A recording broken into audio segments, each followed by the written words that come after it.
You can think intellectually in a no-think way. That's the art.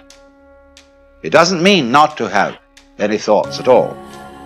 It means not to be fooled by thoughts, not to be hypnotized by the forms of speech and images that we have for the world, not to be hypnotized by them into thinking that that is the way the world really is. Don't let words limit the possibilities of life. The easiest thing I've done was to get out from under the labels and to live the life that I live. The most difficult thing I've ever done was to believe that I can do it. When you don't know what's impacting you, and it's something that's holding you down and you're not aware of it. You live in a dominant culture that is designed to destroy your sense of self and your belief in yourself, and you have to learn ways in which you can begin to connect with this power that you have within yourself to handle where you are. The key is to be constantly in a perpetual process of discovering the truth of who you are and fighting constantly to look for ways in which you can escape the inner conversation. Now it's the mental game. And that's where people get lost in life, get lost in that next level. You must get your fucking self out of the fucking sewer. No one's coming in the fucking sewer to get you. It's dark, it's nasty, there's rats down there. It's your brain. You are the only person that can pull yourself out. The easiest thing in the world to do is to complain. The easiest thing in the world to do is to be negative.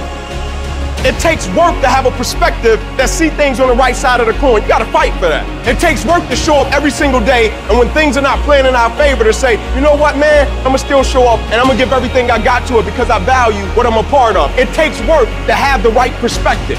Turn off things that can contribute to your fear. Turn a deaf ear to people that all they can do is talk about how negative things are because they have bought into the consciousness of the world. Start attending workshops, seminars, listening to tapes on a daily basis to begin to recondition your mind, to retrain your thinking. Faith comes by hearing and hearing and hearing.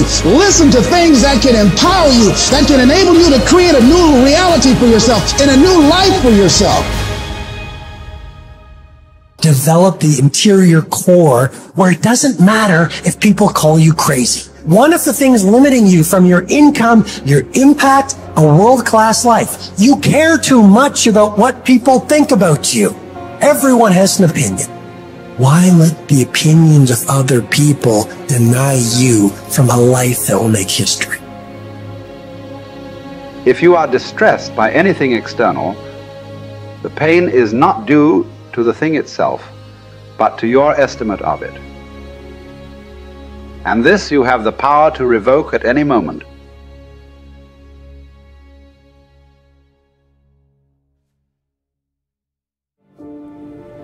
To Epictetus, all external events are determined by fate and are thus beyond our control, but we can accept whatever happens calmly and dispassionately.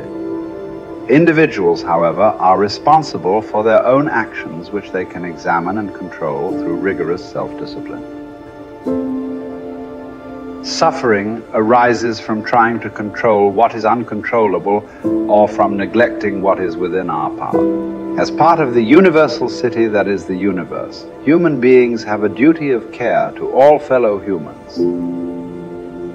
The person who followed these precepts would achieve happiness. If you choose, you are free. If you choose, you need blame no man, accuse no man. All things will be at once according to your mind and according to the mind of God.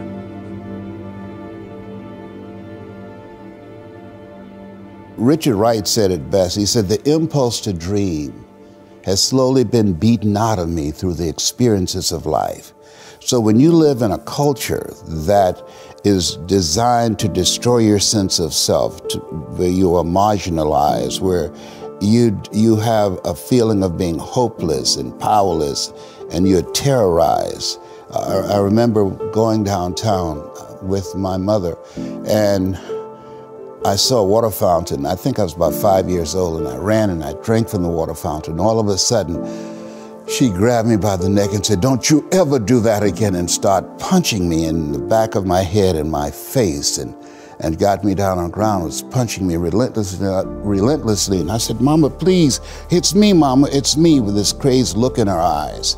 And then a white policeman came, and he had a nightstick in his hand. He was hitting it in his left hand. Oh. He said, "Okay, all right, you beat that little nigger boy enough. Now, I won't have to beat him with this nightstick." And he walked away laughing. And my mother broke down and started crying and saying, "Leslie, I'm so sorry. I'm so sorry." I said, "Mama, why'd you beat me like that?" She said, "These water fountains are for white only, son. And if that cop had hit you with his nightstick, he would have to kill me. I'd have fought him till he killed me, and I'd left you and your brothers and sisters by themselves to raise themselves. I'm so sorry." And the book called Learned Optimism, Seligman talk about the fact that between ages 0 and 5, we determine what's available to us and what's not available to us. And so that was a defining moment. I knew there are certain things I could not do, certain places I could not go. They used to have signs on Miami Beach that said, "Jews, dogs, and coloreds not allowed." And so now you have to operate within the constraints of the dominant society and the things that they've created for you. And it's a challenge to see yourself beyond that and to work to get outside of that, even after those laws have changed, because that has become so much a part of you.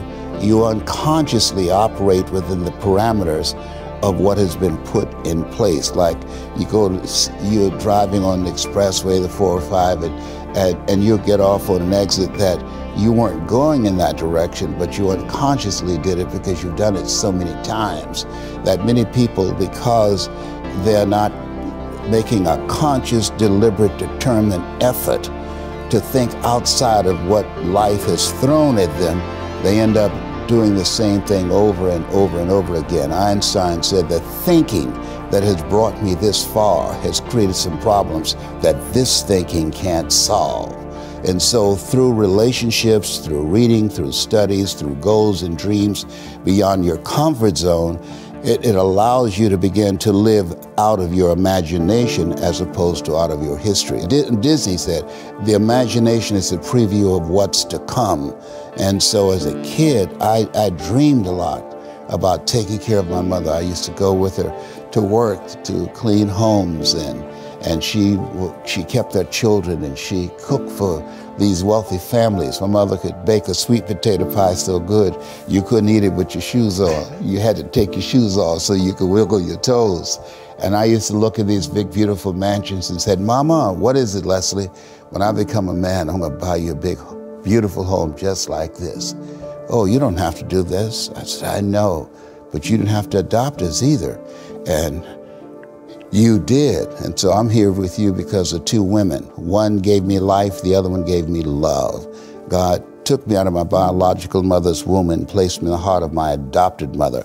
And because of her example and my love for her and the passion that I felt in my heart, I've got to do something to make her proud. I've got to do something to put myself in position to be able to take care of her.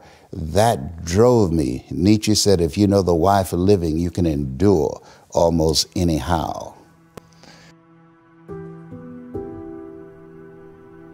You journey to Olympia to see the work of Phidias. And each of you holds it a misfortune not to have beheld these things before you die. Whereas when there is no need even to take a journey, but you are on the spot with the works before you, have you no care to contemplate and study these? Will you not then perceive either who you are or unto what end you were born, or for what purpose the power of contemplation has been bestowed on you? Well, but in life there are some things disagreeable and hard to bear. And are there none at Olympia? Are you not scorched by the heat? Are you not cramped for room? Have you not to bathe with discomfort? Are you not drenched when it rains? Have you not to endure the clamor and shouting and such annoyances as these? Well, I suppose you set all this over against the splendor of the spectacle and bear it patiently. What then? Have you not received greatness of heart, received courage, received fortitude? What care I, if I am great of heart, for aught that can come to pass? What shall cast me down or disturb me? What shall seem painful? Shall I not use the power to the end for which I received it, instead of moaning and wailing over what comes to pass? If I show you that you lack just what is most important and necessary to happiness, that hitherto your attention has been bestowed on everything rather than that which claims it most, and to crown all, that you know neither what God nor man is, neither what good or evil is, why, that you are ignorant of everything else, perhaps you may bear to be told. But to hear that you know nothing of yourself, how could you submit to that? How could you stand your ground and suffer that to be proved? Clearly not at all. You instantly turn away in wrath. Yet what harm have I done to you? Unless indeed the mirror harms the ill-favored man by showing him to himself just as he is. Unless the physician can be thought to insult his patient when he tells him, "Friend, do you suppose there is nothing wrong with you? While you have a fever, eat nothing today, and drink only water." Yet no one says, "What an insufferable insult." Whereas if you say to a man, "Your desires are inflamed, your instincts of rejection are weak and low, your aims are inconsistent, your impulses are not in harmony with nature, your opinions are rash and false," he forthwith goes away and complains that you have insulted him.